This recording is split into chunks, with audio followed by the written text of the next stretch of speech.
আসসালামু আলাইকুম আমার আপুদেরকে ভাইয়াদেরকে কেমন আছেন? আশা করি ভালো আছেন। আলহামদুলিল্লাহ, আল্লাহর অশেষ রহমতে আপনাদের দোয়ায় আল্লাহ আমাকে অনেক অনেক ভালো রাখছে।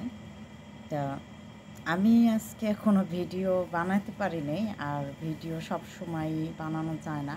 আর ওরা একই যদি রান্না করে তখন আমি আর ভিডিও বানাই না, কিন্তু একই রান্না প্রতিদিন কি ভিডিও বানাবো, এগুলো ভালো লাগে না। এক জিনিসকে সবাইকে একই জিনিস দেখতে ভালোবাসে, চায় না সব সময় এক জিনিস ভালোবাসে না সবাই। তারপরে এমনিতেও আমার ভিডিওগুলো ভিউজ খুবই কম, লাইক আর কম, কমেন্ট এইসব মানুষ অনেক কম করে। কেউ এখনও আমার আসলে শুনি যে ভিডিওগুলো আগে ইউটিউবাররা দেখে, ইউটিউবারদের যদি গুগলেরা দেখে, এগুলোর যদি ভালো লাগে তারাই নিজেরাই পৌঁছে দেয় মানুষের দ্বারে। হয়তো তাদের কাছে আমার এগুলো ভালো লাগতেছে না, হয়তো ওই কারণে হয়তো তারাও আমাকে কারোর কাছে পৌঁছে দিচ্ছে না আমার ভিডিও। তা যাই হোক, জানি না আমার এই কথাগুলোর জন্য আমার ভিডিওর কি হবে, আমি তাও জানি না। তা যাই হোক, তাদের পছন্দ অপছন্দ তো একটা জিনিস আছে, এটা আমিও বুঝি। কেন নয় যে আমি তো অত কিছু বুঝি না, কিভাবে টাইটেলে লিখতে হবে, কিভাবে কি বলতে হবে। আসলে আমি নতুন, আর অত শিক্ষাবিদ্যাও আমার নাই যে আমি গুছিয়ে কথা বলতে পারি না, কিংবা সুন্দর করে হয়তো লিখতেও পারি না কোনো কিছু ভালোভাবে। অনেক কিছুরই ভুল হয়। আমি আশা করি আপনাদের সাথে চলাফেরা করতে করতে, আপনাদের সাথে চলতে চলতে, আপনাদের ভিডিওগুলো দেখতে দেখতে, অনেক আপুদের ভাইয়াদের অনেক ভিডিও আমি দেখি। আমি যখনই সময় পাই সবার ভিডিও দেখার চেষ্টা করি। আসলে আমরা তো মানুষের বাড়ি কাজ করি, তাই না? কাজের ফাঁকে ফাঁকে যখনই সময় পাই তখনই আমি চেষ্টা করি সবার ভিডিও দেখার জন্য। কিন্তু দুঃখের বিষয় যে আসলে আমার ভিডিওতে তেমন একটা ভিউজ হয় না।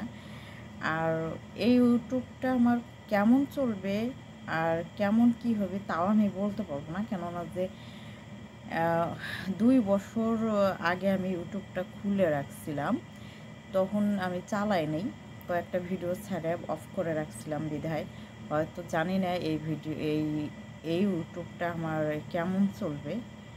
তা যেমনই চলুক, আম- আমি মনে করছি যে যেভাবেই চলুক, আমার ইচ্ছা যে আমি প্রতিদিন যে কোনো ছোট হোক বড় হোক যেমনই হোক আমি ভিডিও ছাড়বো আপনাদের মাঝে। তা একটা কথা কি, আমি ভিডিও বানাই, আমার একটা টিকটক আইডিও আছে, টিকটকও করি। টিকটকে অনেক ফলোয়ার আছে, কিন্তু আমার ইউটিউবে নাই। টিকটকের ফলোয়ার আমার দর্শক ভাই বোনেরা হয়তো টিকটক দেখে, হয়তো জানে না আমার ভিডিও ইউটিউবের একটা চ্যানেল আছে। তা যাই হোক, আমি দেখেন ইউটিউবের চ্যালেঞ্জটাও আমি বলতে পারি না, এতটাই আমি আসলে কখনোই তো এসব করি না। আমি জীবনে মোবাইল চালান কী জিনিস তাও আমি চালাতে পারতাম না। আমি সৌদি আরবে আসার পরে আমি মোবাইল হাতে নিচ্ছি। সৌদি আরবে যখন আসছি তখন আমার বাসার কফিলে আমাকে কিনে দিচ্ছে। একটা কথা মনে রাখবেন যে আপনি যেখানেই কাজ করেন, যার কাছেই থাকেন, আমরা কলাম যার বাসায় থাকি তাকে কলাম মালিক হিসেবে বলি, তাই না?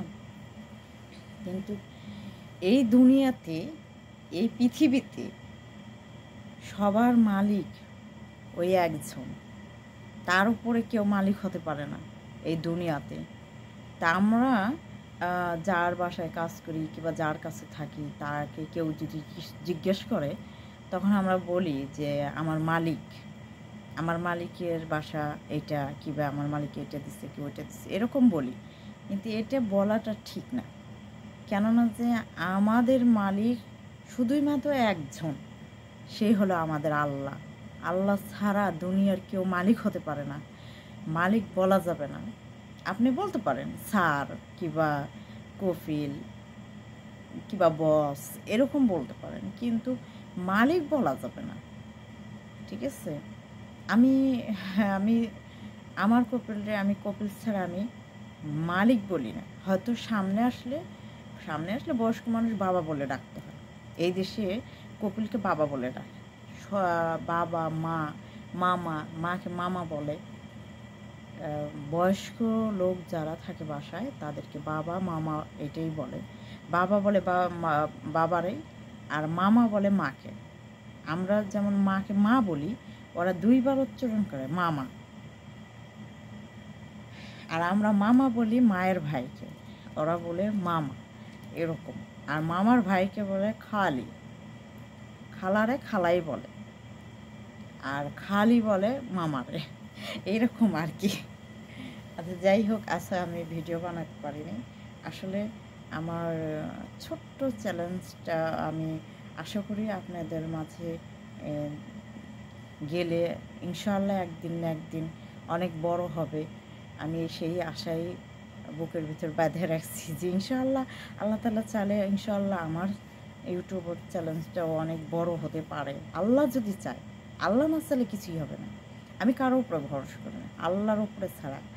আল্লাহ এই পৃথিবীতে আল্লাহই দিচ্ছেন, আল্লাহ সব কিছুর মালিক, আল্লাহ সব কিছুর দিছেন। এই দুনিয়াটা এত সুন্দর করে সাজাইছেন, মানুষের মধ্যে ব্রেন বুদ্ধি সব কিছু আল্লাহ দিচ্ছে। আল্লাহ ছাড়া কারো ক্ষমতা নাই কিচ্ছু করার। তা আমি আল্লাহর উপরে ভরসা করে আমি আশাবাদী যে সবাই আমার পাশে থাকলে ইনশাআল্লাহ আমি একদিন অবশ্যই বড় হতে পারবো ইউটিউবের চালিয়ে। তা যতটুকু দেখা যাক আল্লাহ তাআলা কতটুকু আগে নিয়ে যায় যেতে পারি, সেটাই আমি আল্লাহর উপর ভরসা দিয়ে আসি যে কি হয় হোক, হতে থাক, কি হতে পারে। তো যাই হোক, আমি কথা বেশি বলবো না, আসলে ভিডিও অনেক বড় হয়ে যায়, বড় ভিডিও সহজে কেউ দেখতে চায় না। তা আমি 2 মিনিট সময় নিয়ে একটা আপনাদের সাথে হাদিস শোনাতে চাই। হাদিস সম্পর্কে আমি অত কিছু জানি না, তারপর আল্লাহ তাআলা আমাকে যতটুকু জানার তৌফিক দান করে আমি ততটুকুই জানি। তা একটা কথা কি যে সব সময় হৃদয়ের ভিতরে তো আল্লাহর জিকির থাকবেই সবচেয়ে। আবার অনেক সময় অনেক রকমের আছে। তা আমি এখানে বলি যে 3 বার বলবেন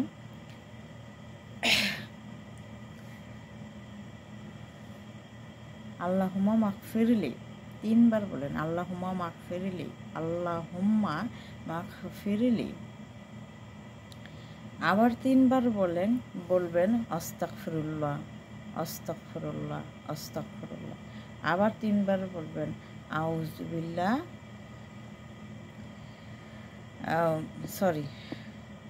আউযুবিল্লাহ বলতেছি, নাউযুবিল্লাহ। 3 বার বলবেন নাউযুবিল্লাহ, নাউযুবিল্লাহ। তারপরে আপনার 3 বার বলবেন আল্লাহু আকবার, আল্লাহু আকবার, আল্লাহু আকবার। তারপর 3 বার বলবেন আলহামদুলিল্লাহ, আলহামদুলিল্লাহ, আলহামদুলিল্লাহ। তারপরে 3 বার বলবেন সুবহানাল্লাহ, সুবহানাল্লাহ, সুবহানাল্লাহ। তারপরে 3 বার বলবেন সাল্লাল্লাহু আলাইহি ওয়াসাল্লাম। 3 বার বলবেন সাল্লাল্লাহু আলাইহি ওয়াসাল্লাম, সাল্লাল্লাহু আলাইহি ওয়াসাল্লাম।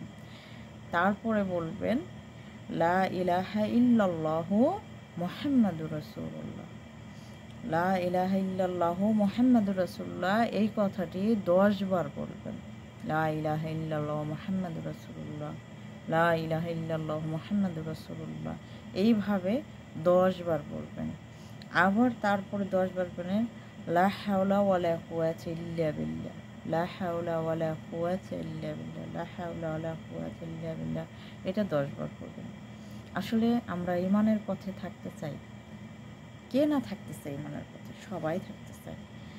আমাকে একজন আপনার একটা ভাই আমাকে বলছে, আমরা ইউটিউব চালাই, আমাদের ইউটিউব চালানটাও করলাম, আল্লাহ তাআলা বলছে যে তোমরা কর্ম করে খাও, ঠিক আছে, কর্ম করে খাও কিন্তু হেফাজতের সহিত, তাই না?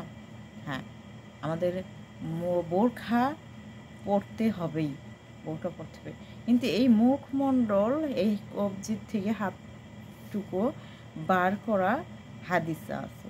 কিন্তু আমরা মুখই তো সবচেয়ে সৌন্দর্য জিনিস। মুখটা দেখে তো মানুষ বুঝতে পারে যে তার কেমন সে চেহারা।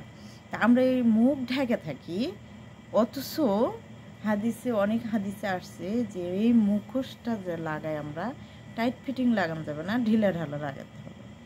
তা এইভাবে যখন আমরা ঢেকে দিব তখন করে দেখা যাবে না। কিন্তু আমরা এখন আমাদের চলতে হবে, করে খাইতে হবে, তাই না? আমরা তো সেইভাবে পর্দা করতে পারি না। তারপরও যতটুকু আমরা পারি ততটুকু তো আমাদের করতে হবে, এটাই স্বাভাবিক। আল্লাহ তাআলা জানে যে আমরা গরিবদের যতটুকু সমর্থ করে থাকার হেফাজতে ততটুকুই করে থাকে। তা আমি আমার এই যে চোখটুকু দেখা যাচ্ছে, হ্যাঁ চোখটুকু দেখা যাচ্ছে, আমার টিকটকের এক ভাই আমাকে বলছে আপনার চোখ দুটো খুব সুন্দর।